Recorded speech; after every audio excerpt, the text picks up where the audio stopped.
আজ থেকে 40-50 বছর পর যখন নাতি নাতনিরা এসে আমাকে বলবে, দাদু নেইমার কে, আমি তখন তাদেরকে বলবো, নেইমার জানি না তো।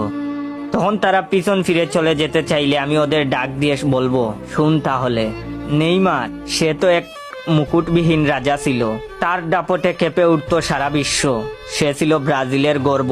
সে এমন এক ফুটবলার ছিল যে বিশ্বকাপ ছাড়াই সে সারা বিশ্বের মানুষের প্রিয় ছিল। নেইমার এ এক ক্ষুধার্ত রাক্ষসের নাম, যার গোল কুদায় সবকিছু চুরমার করে দিত। নেইমার এমন একটি নাম যা শুনে পিএসজি, বার্সেলোনা, সান্তোস গর্ব করে বলেছিল, আমাদের কপাল ভালো যে আমরা এমন খেলোয়াড়কে আমাদের করে নিতে পেরেছিলাম।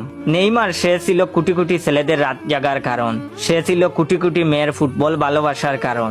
নেইমার সে তো ব্রাজিলের সাও পাওলো শহরের গর্বের নাম, মায়ের গর্ভে আসা থেকে শুরু করে জীবনের শেষ সময় পর্যন্ত ইনজুরি নিয়ে লড়াই করা যোদ্ধার নাম। নেইমার সে